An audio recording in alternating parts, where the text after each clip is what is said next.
Bien, abran su Biblia por favor en Romanos capítulo 7. Hoy iniciamos el capítulo 7 ya. Hemos avanzado, gracias al Señor. Esta es la enseñanza número 54. Y vamos en el capítulo 7. Para los que no lo saben, en este momento hay 51 enseñanzas en internet. En los próximos días se van a subir las siguientes. Y esta, como digo, es la número 54, iniciando el capítulo 7, con el tema muertos y libres de la ley. Muertos y libres de la ley.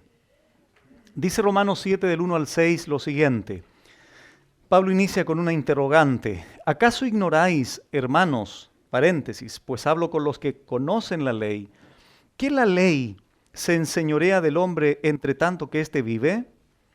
Porque la mujer casada está sujeta por la ley al marido mientras éste vive, pero si el marido muriere, ella queda libre de la ley del marido. Así que, si en vida del marido se uniere a otro hombre, esa mujer, se uniere a otro varón, será llamada adúltera. Pero si su marido muriere, es libre de esa ley, de tal manera que si se uniere a otro marido, no será adúltera o llamada adúltera. Versículo 4. Así también vosotros, hermanos míos, habéis muerto a la ley mediante el cuerpo de Cristo para que seáis de otro, del que resucitó de los muertos, a fin de que llevemos fruto para Dios. Porque mientras estábamos en la carne, las pasiones pecaminosas que eran por la ley obraban en nuestros miembros llevando fruto para muerte. Pero ahora estamos libres de la ley, por haber muerto para aquella en que estábamos sujetos, de modo que sirvamos bajo el régimen nuevo del Espíritu y no bajo el régimen viejo de la letra. ¿Qué hace Pablo en esta sección, en esta nueva sección? ¿Qué hace Pablo aquí? Bueno, explica más claramente, retrocedamos por favor al capítulo 6 de Romanos, versículo 14, porque esto es lo que hace Pablo. Continúa explicando, retoma esto. ¿Qué dice en Romanos 6, 14? Porque el pecado no se enseñoreará de vosotros, pues no estáis bajo la ley, sino bajo la gracia. Por lo tanto, ¿qué hace Pablo aquí? Retoma esta idea de no estar bajo la ley, sino bajo la gracia, y la desarrolla con más detalles. Amplía mucho más su significado, pero Pablo hace algo muy importante e interesante. Para poder explicar y ampliar más el hecho de que no estamos bajo la ley, sino bajo la gracia, usa como ilustración la relación matrimonial. Entonces, a través de la relación matrimonial, lo que sucede con la relación matrimonial, eso Pablo lo usa para explicar más en detalle lo que significa no estar bajo la ley. Por lo tanto, Pablo ya ha usado la ilustración del amo y el esclavo, ¿recuerdan? Era una ilustración o era una realidad muy conocida en el tiempo en que Pablo escribió su carta. Por lo tanto, él habló de eso, del ámbito del amo y el esclavo, para hablar que ahora el creyente es esclavo de Cristo, siervo del Señor. Antes era esclavo del pecado, ahora es esclavo del Señor.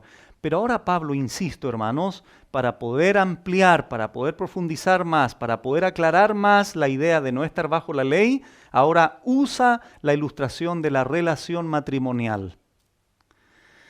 Analicemos entonces, hermanos, de lleno lo que Pablo sigue desarrollando en relación a la relación que tiene el creyente con la ley, usando el matrimonio.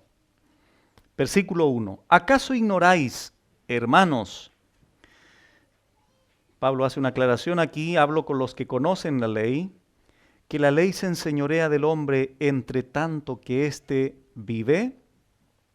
Pablo está acostumbrado a hacer preguntas para obviamente después contestarlas.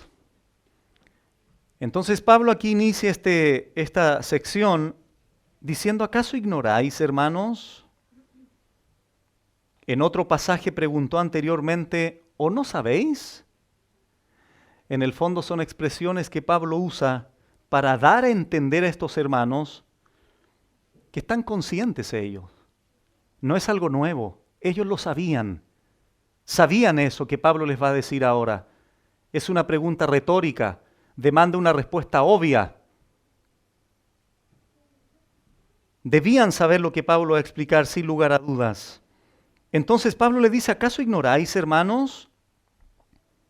A los hermanos en Roma, desde luego. Recuerden que la iglesia en Roma estaba constituida por gentiles y judíos. Hablo con los que conocen ley. El texto griego no utiliza el artículo, simplemente dice los que conocen ley.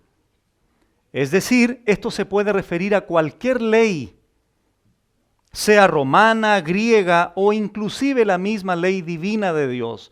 Desde luego que si tú conversas o le preguntas a un judío creyente traería a su mente la ley de Moisés. Pero aquí es un principio general que Pablo quiere establecer. Hendriksen dice lo siguiente: hablo a los que conocen ley.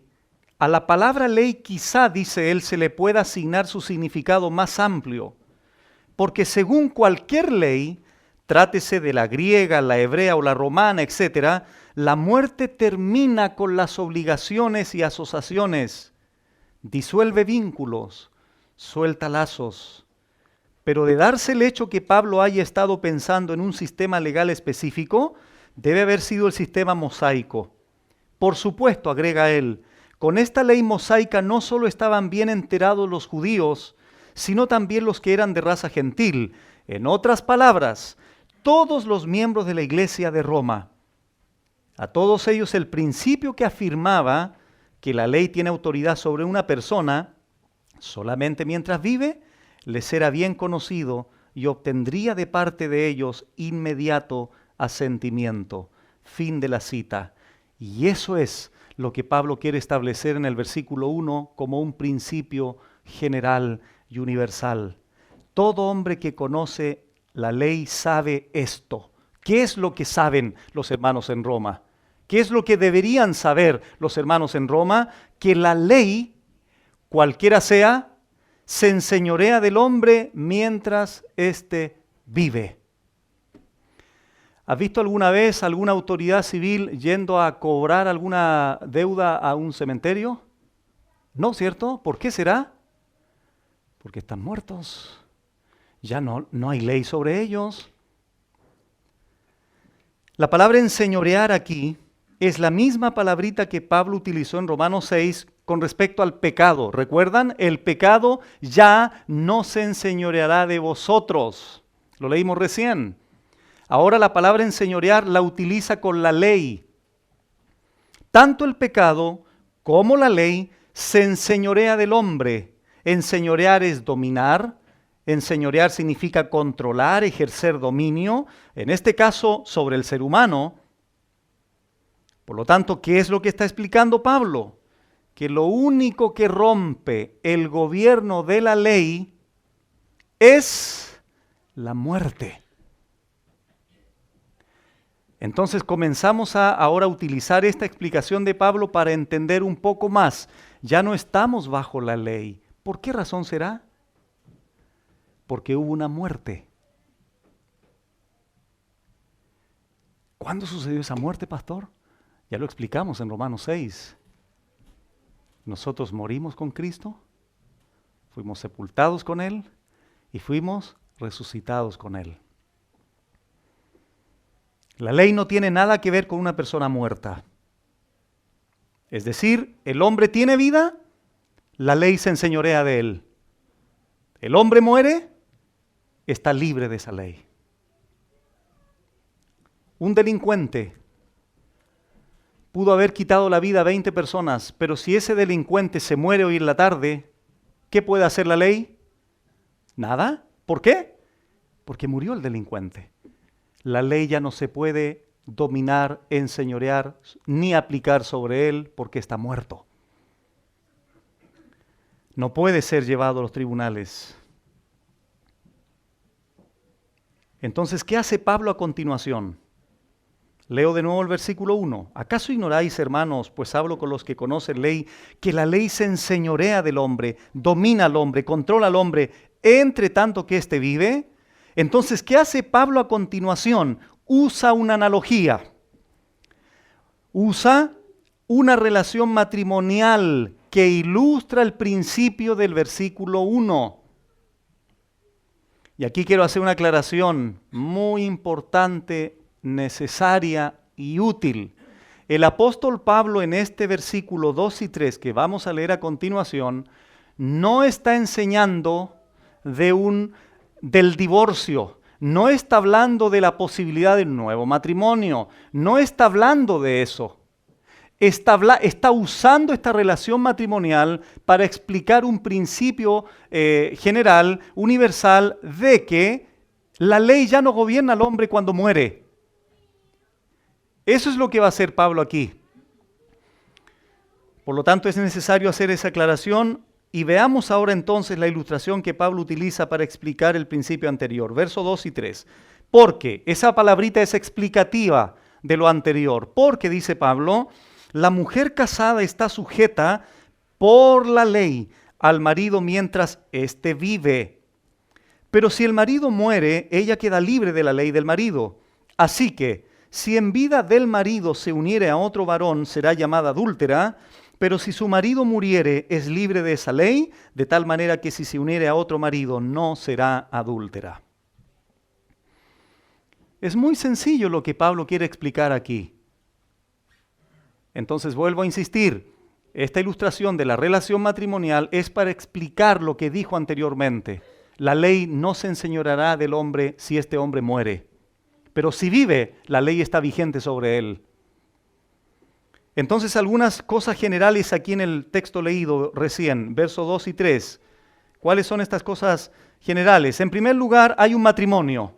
Ahí está la analogía. Se presenta un matrimonio. Puede ser cualquier matrimonio, no importa. La relación matrimonial. Hay un matrimonio. Número 2, la ley los une a ambos mientras vivan. Tanto al marido como a la mujer. Tanto al esposo como a la esposa. En tercer lugar, si el marido muere, ¿qué le pasa a ella? ¿Qué le pasa a ella? Queda libre. En cuarto lugar, si ella se une a otro varón, estando su esposo vivo, es llamada, de acuerdo al texto, adúltera.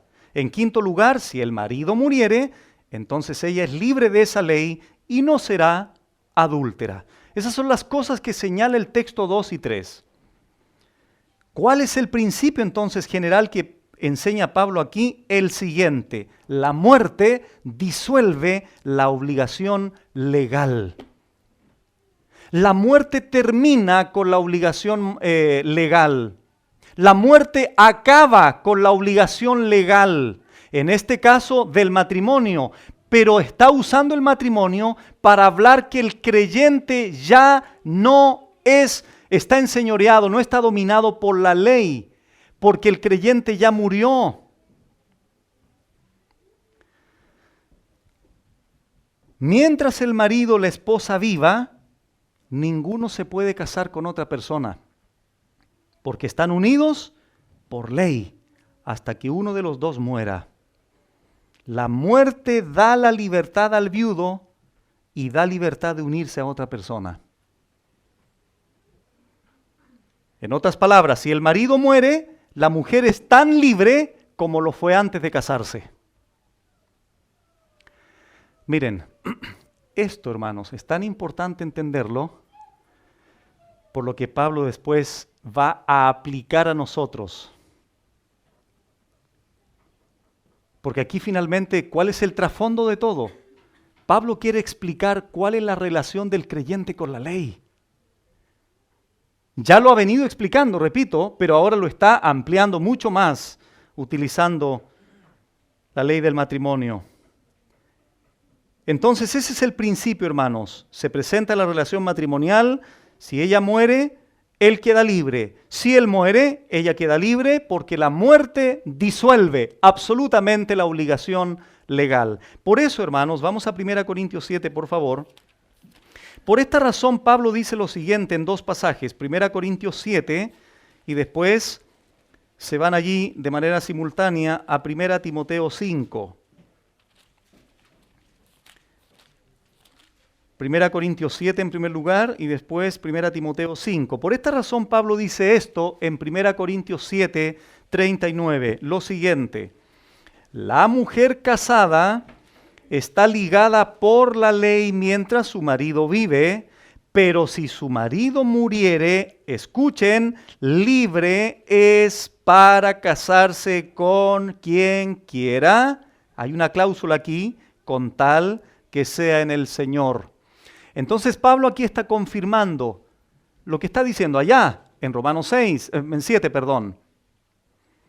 Lo mismo dice en 1 Timoteo 5, versículo 14, hablando aquí de las viudas y el deber que tenía Timoteo de cuidar las viudas. Dice 1 Timoteo 5, 14, quiero pues que las viudas jóvenes, que dice, se casen. ¿Por qué Pablo les dice que se casen? Bueno, porque quedaron viudas, pues.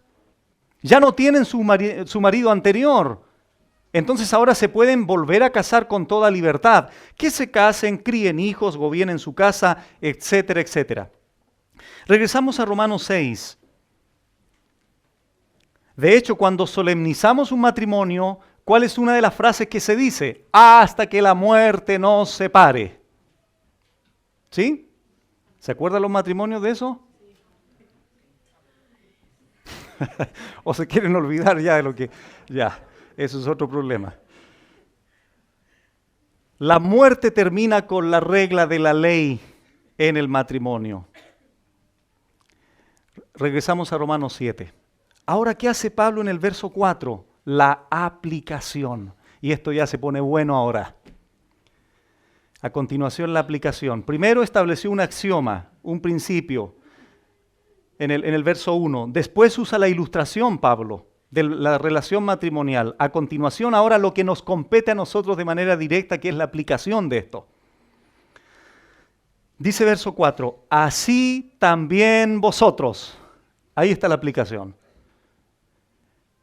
Es decir, con esa expresión nosotros podemos pensar de que todo lo que ha dicho Pablo en Romanos 7, 1, 2 y 3, ahora lo va a usar para aplicarlo directamente a la iglesia en Roma y hoy día a nosotros. Por eso Pablo dice, así también vosotros, hermanos míos, en Roma. Yo me tomo de las mismas palabras y les digo a ustedes ahora, así también ustedes, hermanos míos, iglesia local, habéis muerto a la ley mediante el cuerpo de Cristo, para que seáis de otro, del que resucitó de los muertos, a fin de que llevemos fruto para Dios. Qué precioso, hermanos. Esto va a ir tomando mayor sentido en la medida que lo expliquemos. Entonces Pablo les dice a los hermanos, así también vosotros, hermanos míos. Hermanos míos, todos los que hemos sido justificados anteriormente, lo que Pablo explicó en Romanos 3, 4, 5, 6, etc. Todos los que hemos sido participantes de esa justificación, los que Dios ahora nos ha santificado, etcétera, etcétera. No olviden que Pablo está ampliando aquí la frase, ya no estamos bajo la ley. Entonces Pablo dice, así también vosotros, hermanos míos, habéis muerto. Eso ya sucedió. Recuerden, hermanos, es importante esto. No es que el creyente va muriendo poco a poco. No, el creyente murió. ¿Cuándo fue eso? En el momento de tu conversión. Si el Señor te convirtió el año 2010, el año 2010 moriste. Moriste allí con Cristo, espiritualmente Dios te dio una vida nueva, etc. Habéis muerto a la ley mediante el cuerpo de Cristo. ¿Se acuerdan lo que vimos en Romanos 6:3? ¿O no sabéis que todos los que hemos sido bautizados en Cristo Jesús hemos sido bautizados en su muerte? Porque somos sepultados juntamente con Él para muerte, etc. Pablo ya había hablado de esto, pero ahora lo retoma. Vuelvo a insistir. Muy bien, la aplicación entonces, hermanos, es lo siguiente. Nosotros, o los hermanos en Roma, o el mismo Pablo, anteriormente nosotros teníamos un marido. ¿Saben cómo se llamaba? Ley. Estábamos casados con la ley. Pero como se llevó a cabo la muerte, morimos con Él, entonces ¿qué me pasa? Quedo libre.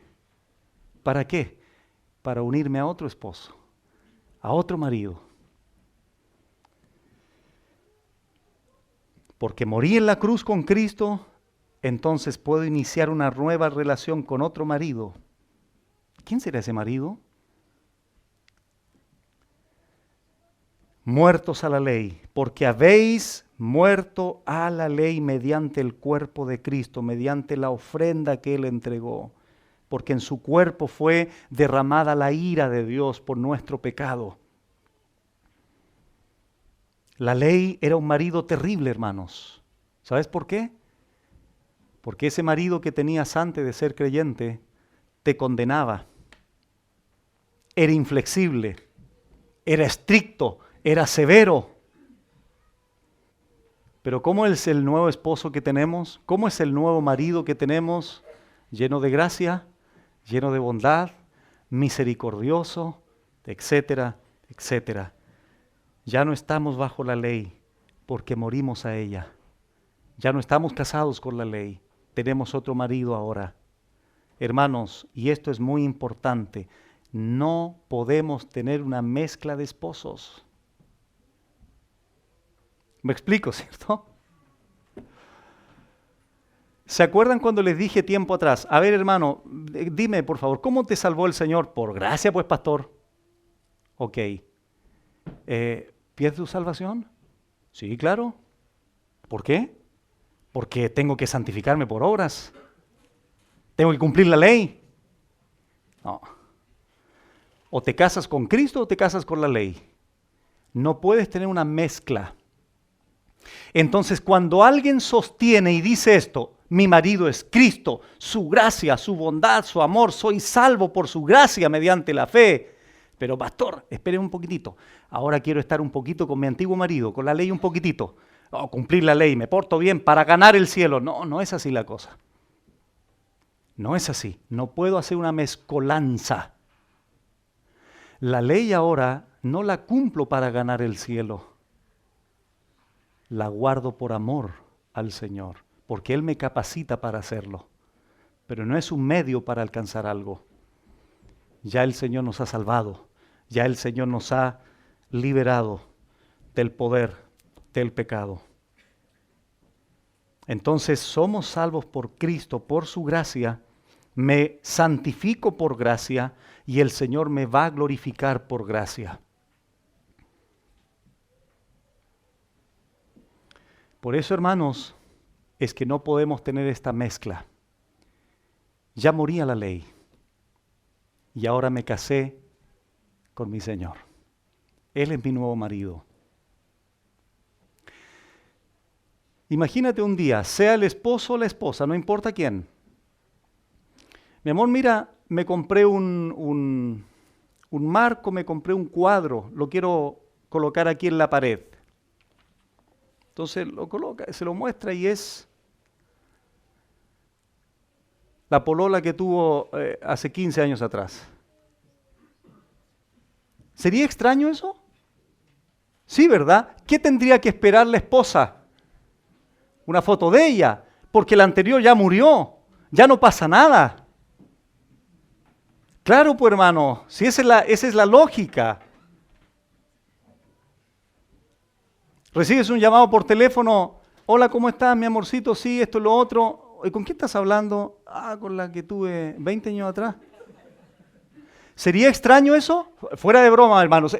¿Sería extraño eso? Bueno, así sucede con muchos creyentes. Dicen estar casados con Cristo,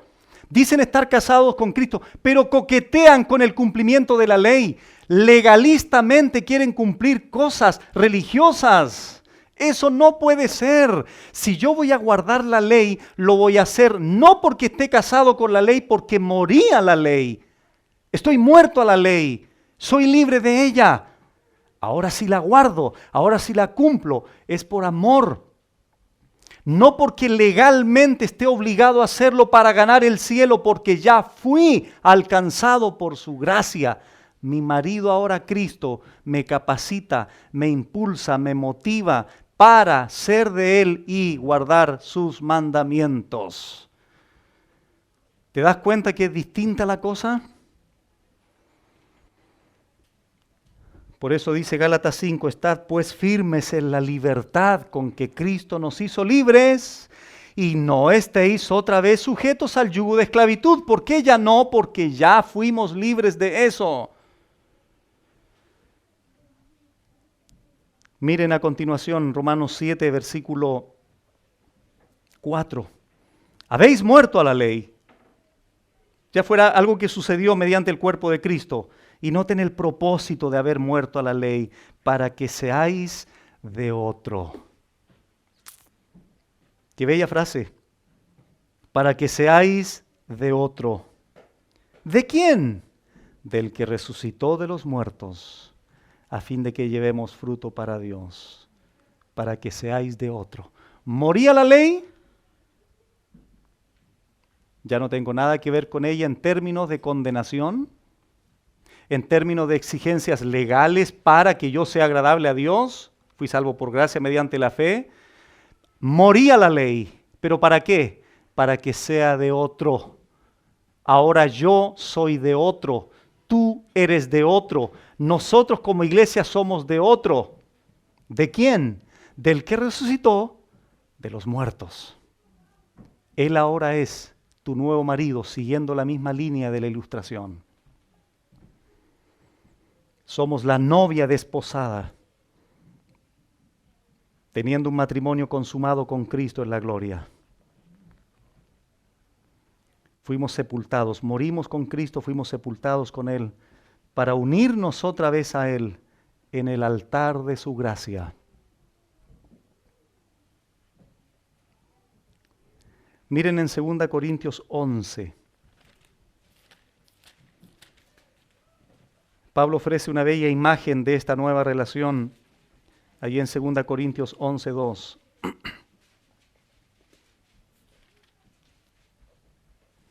Pablo le dice esto a la iglesia en Corinto. 2 Corintios 11:2 le dice, porque os celo con celo de Dios, pues os he desposado con un solo esposo. No con Cristo y con la ley al mismo tiempo, no, con un solo esposo, para presentaros como una virgen pura a Cristo. Pablo dice en Romanos 7, ya morimos a la ley, fuimos libres de la ley, para unirnos o para ser de otro.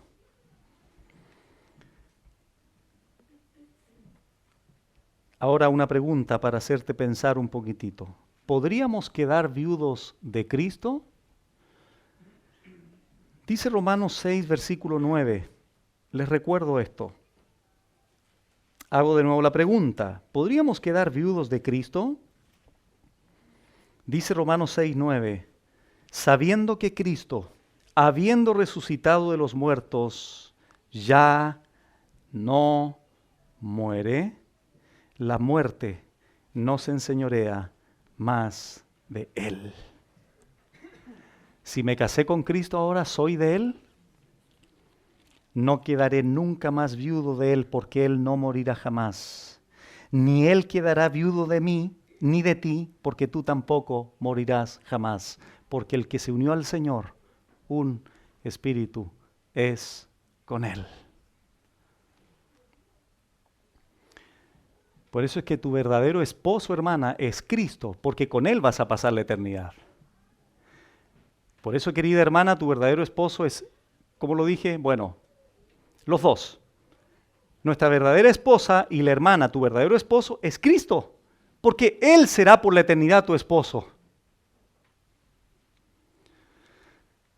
Qué bueno, dirá la hermana o el hermano. Miren, un escritor lo expresa de esta manera colorida e ilustrativa. Miren, hermanos, qué lindo es esto. Él dice, todos nosotros los creyentes podemos recordar el día en que el Espíritu Santo vino y señaló al Hijo amado de Dios y nos instó a que ligáramos nuestra vida a Él. Y Él dice esto, ¿Tomarás a este hombre para que sea tu salvador?, preguntó. ¿Lo tomarás en pobreza o en riqueza? ¿En salud o enfermedad? ¿En las buenas y en las malas? ¿Por el tiempo y la eternidad? Y yo dije, lo tomo. Esa fue la gozosa respuesta. En ese momento el antiguo matrimonio con la ley fue disuelto absolutamente y el creyente se casó con otro, con nuestro amado Señor Jesucristo. Eso hicimos todos nosotros ilustrativamente con nuestro amado Señor. Y hemos tenido que pasar situaciones, aun cuando Él sea un esposo tan glorioso, hemos tenido que pasar cosas difíciles, claro que sí. Porque así como se señala esto también cuando se solemniza un matrimonio, en salud, enfermedad, en riqueza, en pobreza, es exactamente lo que sucede en la vida cristiana. Tenemos el mejor marido del mundo, nuestro Señor Jesucristo, pero eso no nos exime de ningún sufrimiento, al contrario, Él nos invita a sufrir con Él. Pero no deja de ser un matrimonio glorioso, porque Él es el gran novio y consumación como esposo de la iglesia. Douglas Moo comentó lo siguiente: reconociendo la validez del principio de que la muerte corta el vínculo de la persona con la ley, vosotros los creyentes debéis entender que, al igual que esta mujer, habéis cortado mediante la muerte vuestro vínculo con la ley y así habéis adquirido la capacidad para unirnos a otro. Él agrega, así como el creyente muere al pecado para vivir para Dios, así también ha muerto a la ley para unirse a Cristo. Mientras el pecado reina, Dios y la justicia no pueden hacerlo. Y mientras la ley reina, tampoco pueden reinar Cristo y su Espíritu. Por eso en el versículo 1 de Romanos 7, Pablo preguntó, ¿acaso ignoráis, hermanos? Pues hablo con lo que conoce la ley, que la ley se enseñorea del hombre entre tanto que éste vive. Ya morimos a la ley, ahora somos de otro. Vamos nuevamente a 2 Corintios 5. 2 Corintios 5, para ver cómo Pablo aquí lo presenta a la iglesia allí de esa ciudad. 2 Corintios 5, 14 y 15 dice, porque el amor de Cristo nos constriñe, nos impulsa, pensando esto, que si uno murió por todos, luego todos murieron. 15, y por todos murió, atención, para que los que viven ya no vivan para sí, sino para aquel que murió y resucitó por ellos. Es lo que Pablo está señalando en Romanos 7, para que seamos ahora de otro. Regresamos a Romanos 7 para ver la siguiente frase que Pablo aquí añade. Leo de nuevo el verso 4, para así también vosotros, hermanos míos, habéis muerto a la ley mediante el cuerpo de Cristo para que seáis de otro, del que resucitó de los muertos, que sin lugar a dudas es el Señor, desde luego. Y aquí hay un propósito final, hermanos, de esta relación con Cristo, a fin de que llevemos fruto para Dios. Este es el propósito. No es un mandato, hermanos, es un hecho. Esto debe ser una realidad. No es discutible esto. Si alguien fue muerto a la ley, está libre de la ley y se casó con otro, con el Señor, lo normal, lo obvio, ¿qué es? Que esa persona lleve fruto. ¿Para quién? Para Dios. Por estas razones que hemos insistido tanto, hermanos, que la mayor evidencia no son capacidades, no son dones, no son habilidades. La muestra de una persona convertida, una persona justificada, son frutos. Porque habilidades las tiene cualquiera, capacidades las tiene cualquier ser humano, pero frutos de o para Dios solo los puede tener un creyente. Entonces dice el texto que si ya morimos con Cristo, morimos a la ley, mediante el cuerpo de Cristo para que seamos de Él finalmente, del que resucitó de los muertos, a fin de que llevemos fruto para Dios. No es nuestro fruto, es el de Dios a través de nosotros, de esa unión vital que tenemos con Él.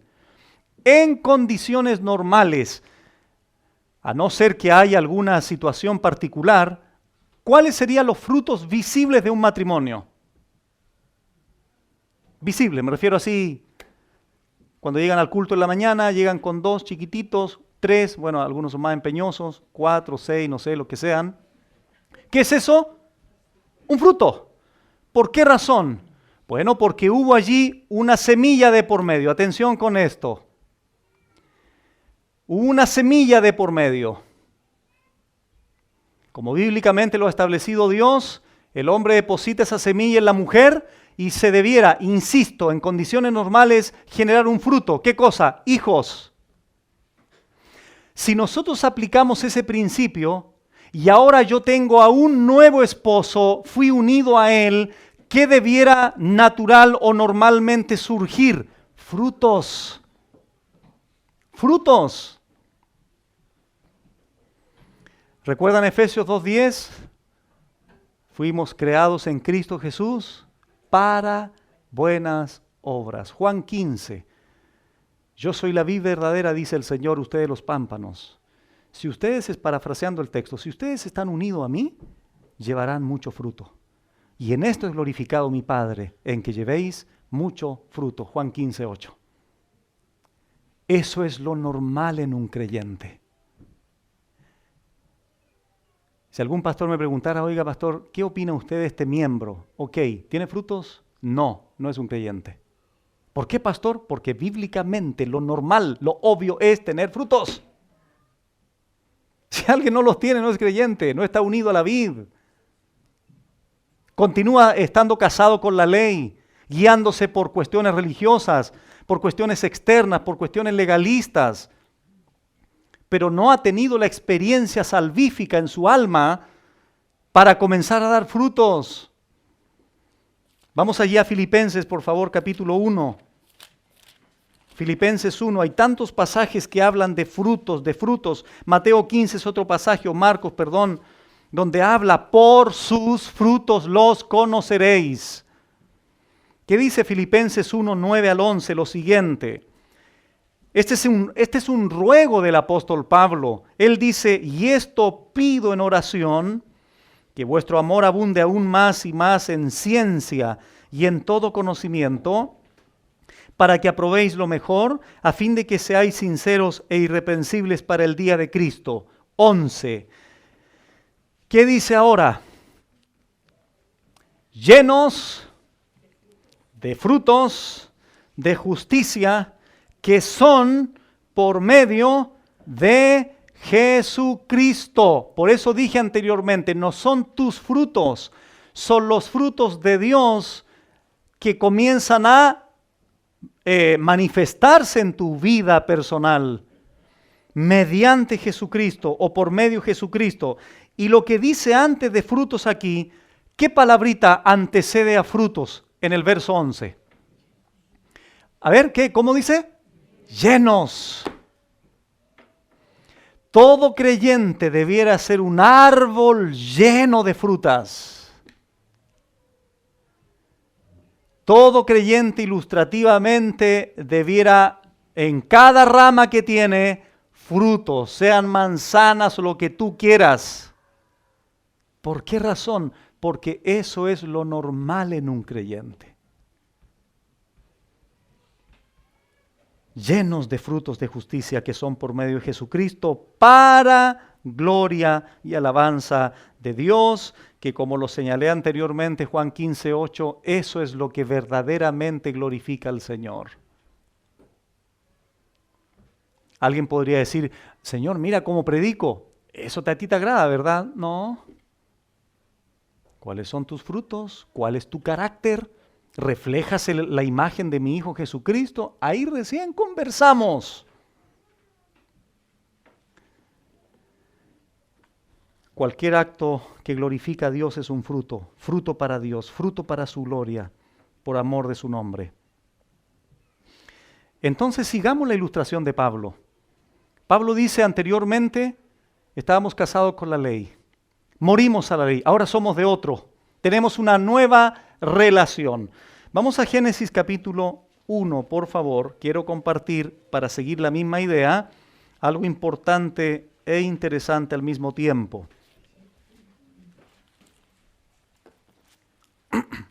Génesis 1 y por favor Primera de Pedro 1. Lo tienen de manera simultánea abierto allí. Génesis 1 y Primera de Pedro capítulo 1. Estoy ampliando un poquitito más, hermanos, la expresión de que ya somos de otro, de nuestro Señor, tenemos una relación con Él ahora, pero Pablo dice a fin de que llevemos fruto para Dios. Y nos vamos a ir al origen. En Génesis 1:12, solamente voy a leer un texto, pero es lo mismo que se repite en todo lo demás. Dice Génesis 1:12 lo siguiente: produjo pues la tierra hierba verde, hierba que da semilla según su naturaleza, y árbol que da fruto, cuya semilla está en él según su género, y vio Dios que era bueno. Quiero por favor que vean allí la palabrita semilla y fruto. Génesis 1:12. Produjo pues la tierra hierba verde, hierba que da semilla. La palabrita semilla aquí es sera en el hebreo. Según su naturaleza o según su clase, y árbol que da fruto, cuya semilla está en él según su género, según su clase, y vio Dios que era bueno. Muy bien. ¿Cuál es el punto aquí? Dios estableció esta ley genética en los árboles de que si yo lanzo a tierra una semilla de manzanas, ¿qué vas a esperar que salga como fruto? ¿Sandías? ¿Qué va a salir? Manzanas. Porque la ley divina establece lo siguiente, que la semilla, cuando salga un fruto, debe ser conforme a esa clase, debe ser conforme a esa especie, no a otra. Mantengan por favor eso en mente. Hay una semilla de por medio. Primera de Pedro 1, 23. La semilla es aquello que se reproduce. Y dice Primera de Pedro 1, 23, siendo renacidos, no de simiente. Esto, hermanos, es lo mismo que en el hebreo la palabrita semilla cera, pero esta palabrita aquí se traduce en el Nuevo Testamento como simiente, espora, semilla se traduce. Siendo renacido no de simiente corruptible, sino de incorruptible, por la palabra de Dios, que vive y permanece para siempre. Pastor, ¿por qué no está diciendo estas cosas? Aquí va la explicación más clara. Tenemos árboles que según la semilla que tú tires a la tierra, va a surgir el fruto. Si es manzana, va a salir manzana. ¿Sí? Eso es en el aspecto de los árboles. Llevamos ahora al plano espiritual. La Biblia dice que Dios también tiene una semilla. La Biblia dice que nosotros fuimos unidos a Cristo mediante la acción de Dios de sembrar en tu corazón su semilla. ¿Cuál es la semilla que Dios plantó en ti? La palabra de Dios que vive y permanece para siempre. Ese es el esperma de Dios. Unámoslo ahora con la explicación de Romanos 7. Yo ahora tengo un nuevo esposo, Cristo. me unió Dios a él, depositó su semilla. Y como un matrimonio en condiciones normales tiene hijos, producto de la semilla que se siembra en la mujer, espiritualmente yo ahora, Dios sembró en mí su simiente. Muy bien. Y como la simiente se reproduce según su clase, mira hermano, si tú un día dijeras, pastor, Josías salió rubio de ojos azules, sería preocupante para mí eso. O tú mismo, pues hermano. Sería extraño eso, ¿verdad? Porque la semilla que yo puse en mi esposa, bueno, tiene que tener características mías, ¿no? Porque esa semilla se va a reproducir conforme a aquel que puso la semilla, que soy yo. Por lo tanto, mis hijos van a ser de 1,90, corpulentos. No, tampoco. La realidad es otra. Pero se van a parecer a mí. Y a la mamá, desde luego. Mira, hermano, el punto es este. Y aquí ya se pone bueno el tema. Escúchame muy bien, hermano. Si Dios plantó su semilla y esa semilla se tiene que comenzar a reproducir conforme a la imagen de aquel que plantó la semilla, y tú te pareces a Rambo, y te pareces a Claudia Schiffer, y te pareces a un jugador de fútbol, y te quieres parecer a otro, a tu abuelo, a tu tío, y no a aquel que plantó la semilla espiritual, hay un grave problema. No has nacido de nuevo. Porque aquellos que Dios ha depositado su semilla, esa semilla se comienza a reproducir conforme al Padre que engendró esa semilla. ¿Y cuáles son los frutos de eso, pastor? Básicamente Gálatas 5:22. El fruto del Espíritu es amor, gozo, paz, benignidad, templanza, bondad, etcétera, etcétera. Ese es el carácter que tienes que comenzar a reproducir. Ni siquiera parecerte a ti mismo. Porque nosotros hemos muerto. Ya no existimos. Ahora debiéramos reflejar la imagen de aquel que plantó la semilla en nosotros, la simiente incorruptible, la palabra de Dios. Por eso es que tienes que comenzar a reflejar la imagen del Señor, no la tuya. Si es que la semilla incorruptible fue plantado en ti. Porque lo natural es eso. Cuando nacemos por la semilla natural que nuestros padres, entre ellos, dejaron allí en la mamá, yo nací físicamente de una manera, pero yo después en el tribunal de Cristo no le puedo decir al Señor, Señor, es que mis papás me crearon así. No me va a decir el Señor, yo te dejé mi palabra para que esa semilla que yo dejé en ti, que generó en la nueva vida, ahora esa semilla se comienza a reproducir con mi carácter, con mis frutos, con mi bondad, con mi amor, con mi templanza, con mi benignidad, con mi humildad. Porque humanamente no lo somos. Humanamente, como dice la palabra del Señor, estamos totalmente perdidos, el corazón es engañoso, el corazón es perverso, etcétera, etcétera.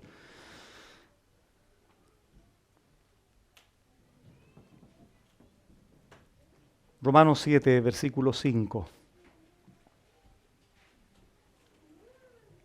Porque mientras estábamos en la carne, esto se refiere antes de ser cristianos,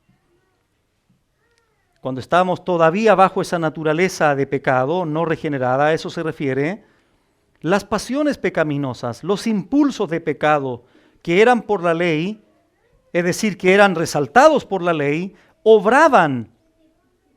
¿Obraban en qué? Como ya lo hemos explicado, en nuestros miembros. ¿En miembros de qué? En este miembro de muerte que todavía no es glorificado.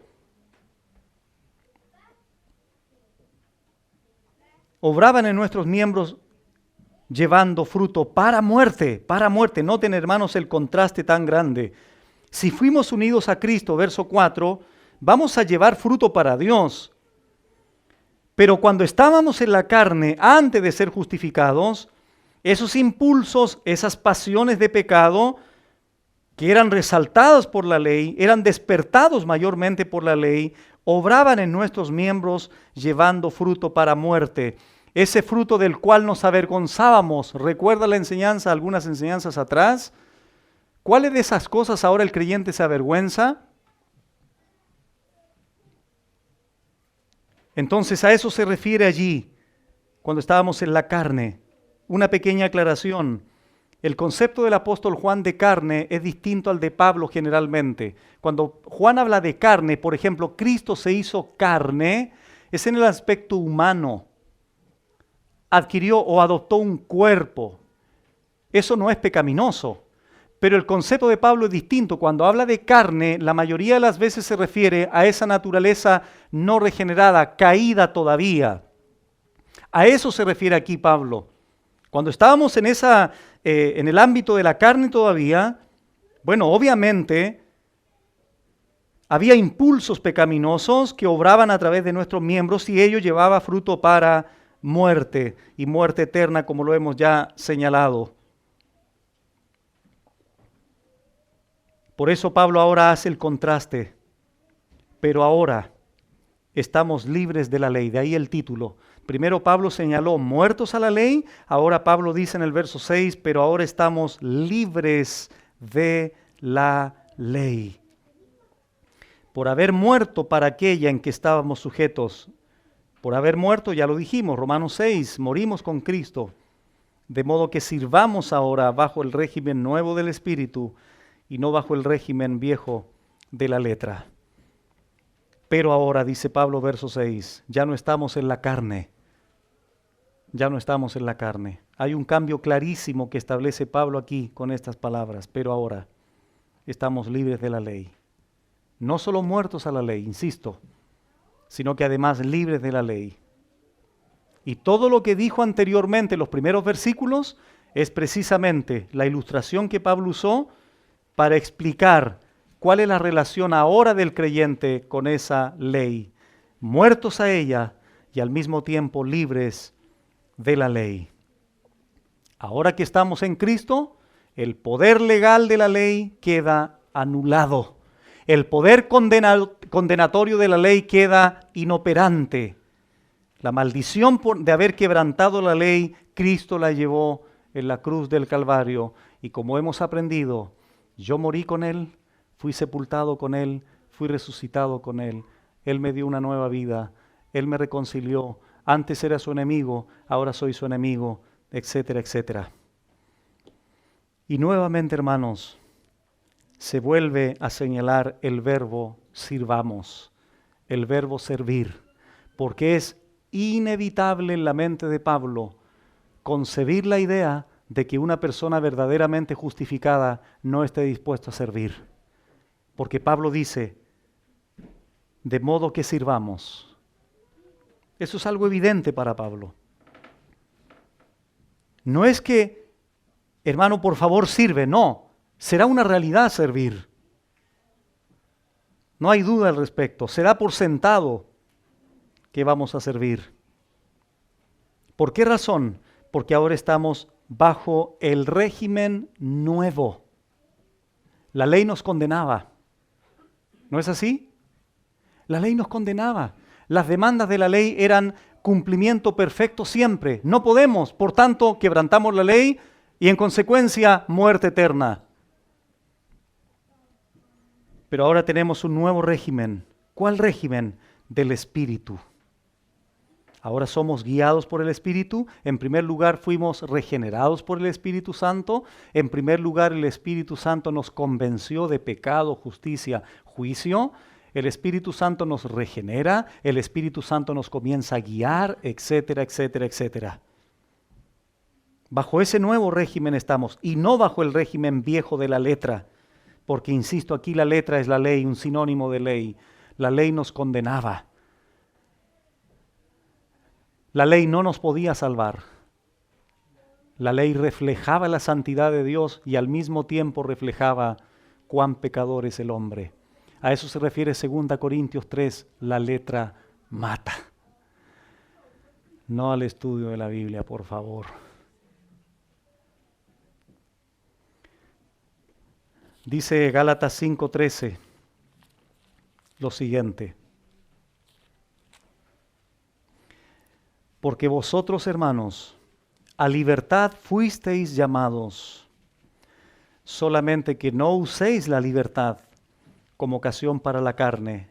Y mire lo que dice Pablo ahora a la iglesia en Galacia, sino servíos por amor los unos a los otros. Y Pablo dice en Romanos 7:6, de modo que sirvamos bajo el régimen nuevo del Espíritu y no bajo el régimen viejo de la letra. Ahora, amados hermanos, nuestro servicio al Señor es por amor. En la ley se sirve o se servía con temor. Ahora nuestra obediencia es en libertad. En la ley es por esclavitud. Si ahora guardamos la ley, es porque morimos a ella y fuimos libres de ella en cuanto a su condenación. Pero al mismo tiempo somos libres para obedecerla, por amor, por gratitud. Ya que la ley, vamos a ver más adelante, es justa, es santa y buena. No en el aspecto condenatorio, sino como manifestación de la perfecta voluntad de nuestro Dios. Entonces, quédate con estas preguntas en tu mente. Reflexiona al respecto, hermano. Nosotros siempre vamos a tener la tendencia como creyentes de sacar a flote el legalismo, la religiosidad. Pero recuerda, hoy día nosotros tenemos una realidad distinta. Fuimos unidos a otro. La gracia de Dios sobreabundó sobre el pecado que abundó en nosotros. Ya no estamos condenados por la ley, ya no estamos juzgados condenatoriamente por la ley. Pablo comenzó a darnos seguridad a partir del capítulo 5, cuando él nos dijo, justificados pues por la fe, tenemos paz para con Dios. Pablo nos ayuda a entender que la fe está asegurada firmemente en ese capítulo. Hemos sido justificados y también santificados, como comenzó a enseñar en el capítulo 6. Somos libres. Debemos tener una relación fructífera con Dios y debemos volvernos en siervos de Dios, porque ahora servimos bajo un régimen nuevo del Espíritu y ya no bajo el régimen viejo de la letra. Les decía a ustedes tiempo atrás, qué lindo es, hermanos, cuando tú experimentas la obediencia al Señor, el servicio al Señor, individualmente, espontáneamente, sin presión externa. Eso es lo más maravilloso que un creyente pueda experimentar. Si estás solo por algún lado, no obedeces. No obedeces porque justo llegó un hermano y te observó. Obedeces a Dios porque tienes esa conciencia del temor de Dios en tu corazón y le quieres obedecer. Tengas ojos supervisores, tengas ojos vigilantes o no los tengas, tú anhelas, tú deseas obedecer a Dios, porque ahora estás bajo un nuevo régimen del Espíritu, de gracia, de amor, de bondad, no de imposición legal, no de imposiciones denominacionales, no de 500,000 reglas que tienes que cumplir externamente para agradar a Dios. No, ahora si yo me santifico, si yo me aparto para el Señor, si yo obedezco al Señor, si sirvo al Señor, es en virtud de lo que Él ha hecho por mí. Por amor a Él, por gratitud a Él. ¿Guardo la ley de Dios? Claro que sí, no porque me vaya a ganar el cielo, sino porque el cielo ya lo introdujo Dios en mi vida. Y ahora quiero guardar sus mandamientos porque así agrado a Dios, pero no como medio de salvación, porque somos salvos por gracia mediante la fe. Por eso morimos al aspecto condenatorio de la ley. Y ahora el Señor, oh Dios, nos unió a su Hijo Jesucristo. La ley no puede morir porque es eterna, pero yo puedo morir y quedar libre para unirme eternamente a aquel que pagó el precio de rescate de mi vida, Jesucristo, mi primer amor. Jesucristo, tu primer amor. La ley fuera de Cristo me condena. Y la ley en Cristo la he guardado perfectamente, porque morí con Él. No solo Cristo murió mi muerte, sino que Cristo también vivió mi vida. Son las grandes verdades del Evangelio de nuestro Señor. Por lo tanto, para concluir, no debemos confundir, hermanos, este aspecto de la ley de Dios. Fuimos muertos y libres de la ley en su aspecto condenatorio. En el aspecto penal por nuestro pecado, pero nos volvemos esclavos de Él para obedecer por amor su santa ley, porque es santa, justa y buena. Eso es lo que Pablo utilizó en Romanos 7, la relación matrimonial, para aplicarla finalmente a todos los creyentes en Roma. Una vez recibí un llamado por teléfono y una persona me dijo esto, una persona incrédula. Me dice: pastor, a mí me gustaría conocer el evangelio que usted predica. Pero mire, quiero adelantarle algo, me dice. Lo único que el Señor tiene que cambiar en mí, me dice así, es que soy muy mañoso, pastor, me dice. ¿Ok? ¿En serio? ¿Eso es lo único que Dios tiene que cambiar en ti? Sí, porque eso es lo único que yo veo que está mal en mí. Entonces le digo: mira, si tú te sometes a un estudio de la palabra del Señor y comienzas a estudiar el Evangelio, te vas a ir dando cuenta que al exponernos a la palabra del Señor, hay cosas que inicialmente en el momento de la conversión nosotros pensábamos que estaban bien. ¿No es así? Pero nosotros comenzamos a agudizar más el conocimiento en la Biblia, la conciencia se comienza a mostrar mucho más sensible ante la voz de Dios, y las cosas que antes parecían no malas, ahora veo que no me convienen hacerlas. Porque el creyente ahora comienza a vivir en sabiduría y se comienza a dar cuenta que no era una cosa nomás que el Señor tenía que cambiar en mí. Había esta, y con tu mano me ayudas tú también.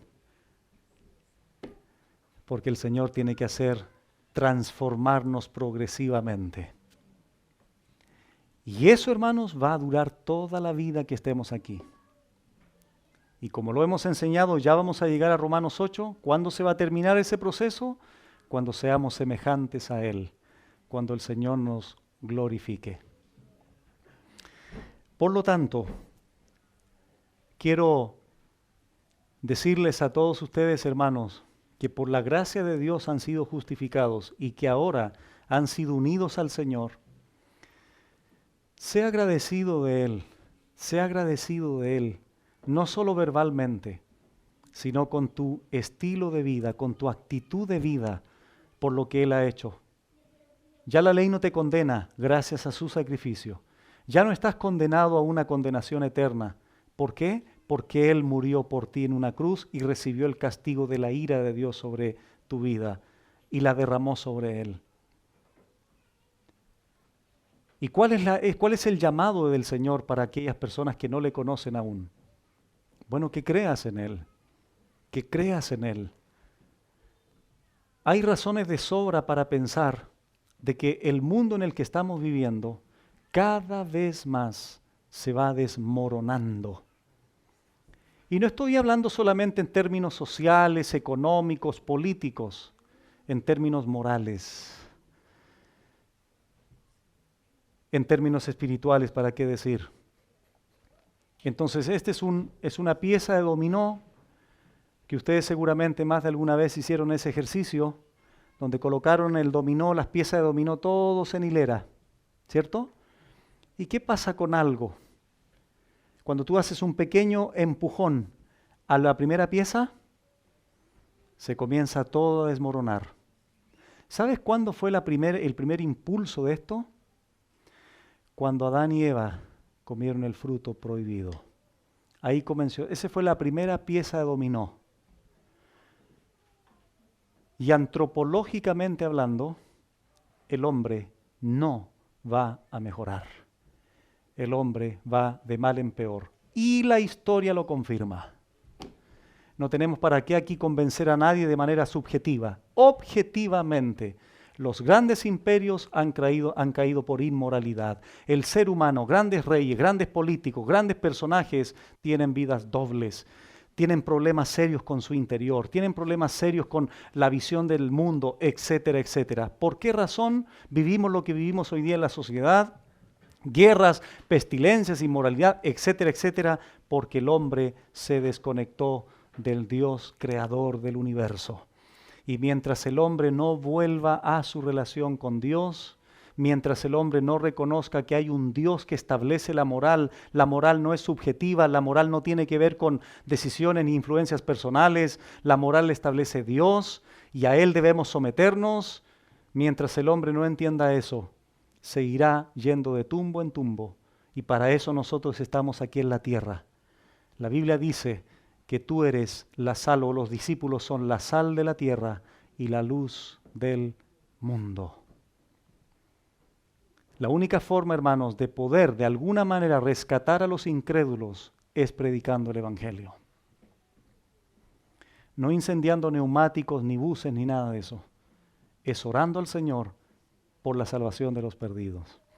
Y esa es la oportunidad que el Señor da en esta mañana, no solo a los que están aquí, sino a los que nos ven también por internet.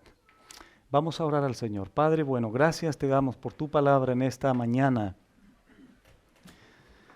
Queremos, Señor, reconocer que tú eres nuestro Dios y que enviaste a tu Hijo Jesucristo hace 2000 años atrás aproximadamente a traer la verdadera luz que alumbra a todo hombre. Cuando tú, Señor, comenzaste a predicar allí bajo la imposición del Imperio Romano, a aquellos discípulos, a tu pueblo Israel, y comenzaste a predicar, yo soy la luz del mundo. El que cree en mí tendrá la luz de la vida, no andará en tinieblas. Comenzaste a proclamar a viva voz que tú eres el verdadero pastor. Hay muchos que están perdidos, pero tú venías a buscar aquello que estaba perdido. Comenzaste a proclamar y decir al mundo, yo soy el camino, yo soy la verdad, yo soy la vida. Nadie puede venir al Padre si no es por mí.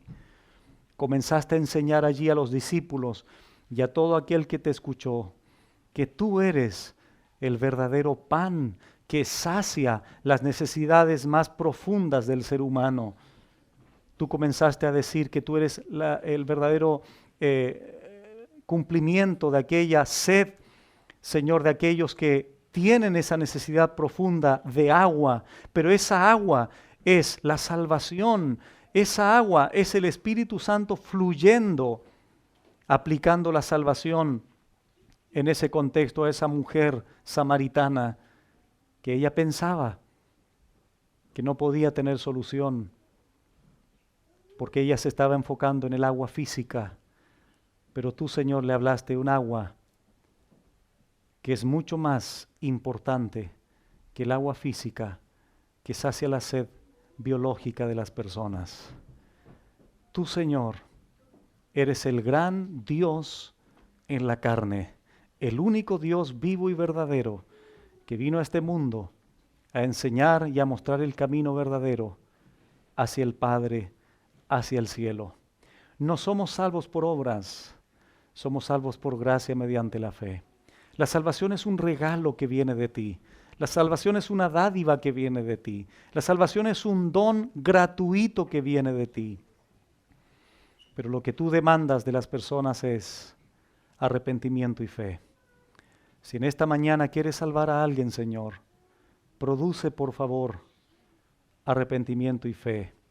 Y que cualquier persona que en esta mañana está aquí sentado en este salón pueda reconocer personalmente que separado de ti, que producto de su pecado está destituido totalmente de tu gloria.